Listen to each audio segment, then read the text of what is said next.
We live by this, we die by this, we don't surrender, we don't retreat. Every man must search his own soul. I'm talking about really soul searching with yourself, getting with yourself, sitting alone with yourself and working through them psychological traumas, emotional traumas. I'm a general, so I'm always on the front line as a general, but I gotta be able to look at each one of my soldiers and see what they need, whether it be psychologically, whether it be helping them with emotional intelligence to navigate their emotions, whether it be to show them how to nurture themselves, whether it be to show them how to exhibit their confidence and find that confidence in themselves. I gotta be able to look at whatever need that it is. And it's beautiful that God allowed me to go through all of these things because I'm a greater blessing. I embrace the things that happened to me in my past with a sense of positivity. I replace that negative emotion attached to it with a positive emotion, and I'm grateful for everything that happened. You love yourself? Because I love myself. So if you don't love yourself, how you gonna be able to love me properly? So many men that done been through that kind of all day, every day, and I made a space and a safe place for men to be able to start healing now. Masculinity don't have to be toxic. It can be sacred. You can love yourself so much. And now when I look at people in their eyes, I see myself or different versions of myself. And me being a nurturer, if I can aid and assist you along your journey, then cool. If I can't, then cool. Just sometimes me being able to just give you a look up, I understand what you're going through. Just speaking to somebody could change their day. That's a cry for help when you see somebody going to the gym 3-4 times a day. Something not right with him, but something wasn't right with me. And as men, we'll go to the gym and just kill ourselves and hurt ourselves in the gym to keep from hurting somebody else.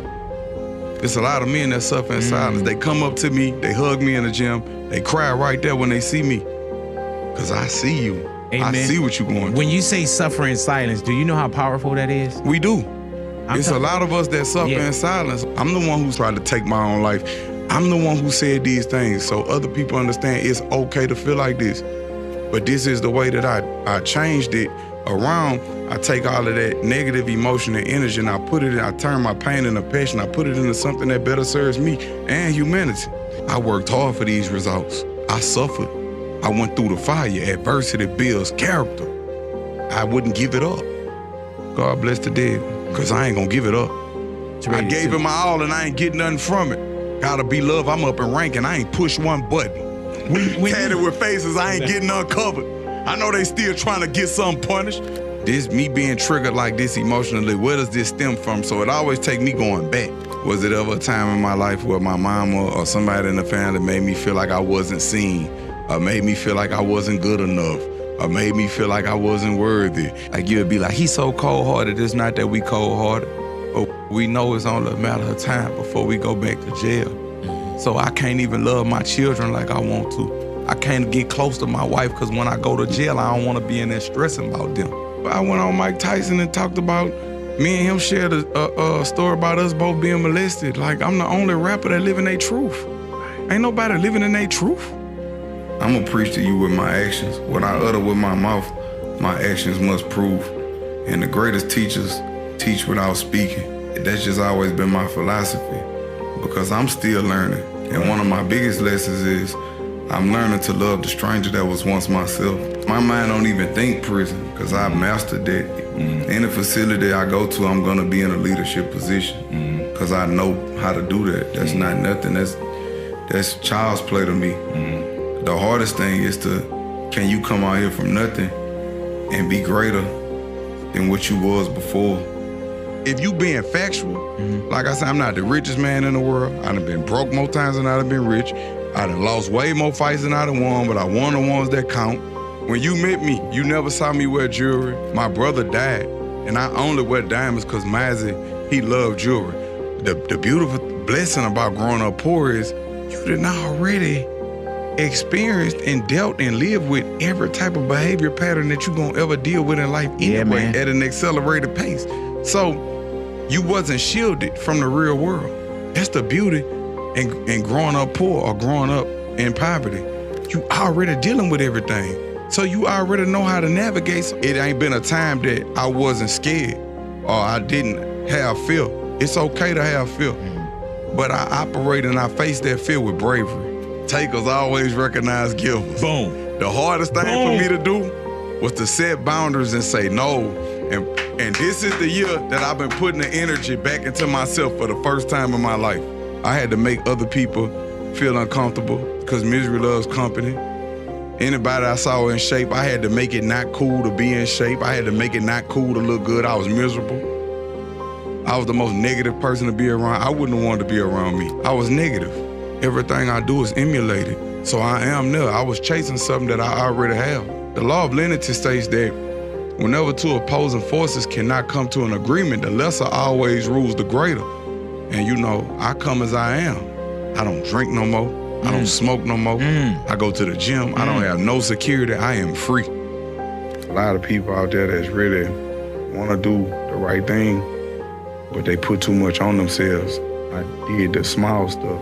The little things add up to the big things. Like you start small and work your way. Like anybody that would say get into fitness, I start out walking and drinking water. I wouldn't even change my diet. Wherever you at in life right now, you on the right path, you where you supposed to be. Don't rush it. Slow and steady, anything slow be for sure, anything fast don't last. Just you having that intention to want to make those changes.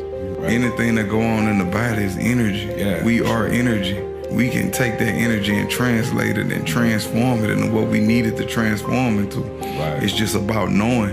Faith isn't something that you just think and believe. Right. It's that substance in your heart where you know, man, I know I could beat it. This is the first time I can say I've been proud of myself. A lot of my results came from beating myself up, being hard on myself.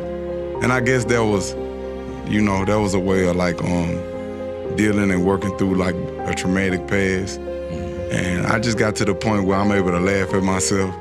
I'm back able to stand up and do it from a standing position. You know, you do it on your knees, but I'm able to stand up. I was doing it at first, but I had kind of ripped one of my ab muscles. My body wasn't ready. I was doing it prematurely. So now I'm to the point where I could do it, like standing up. And when I was doing it at the gym, I had kind of like slipped a little bit and I laughed at myself. Yes, and it felt good to be able to laugh at myself and not be embarrassed and not care about what other people think. So for the first time, I really been like happy, and I've been cautious of what I speak to myself. Like my biggest inspiration, Muhammad Ali. I'm gonna show you how great I am. He suffered. He suffered. They made it hard for him, but he smiled. He found a way to smile through it all. Yeah, he suffered. He died doing what he loved, and I had put it in my mind like this music, I love it. I'm gonna die for it. I love it. I can't stop.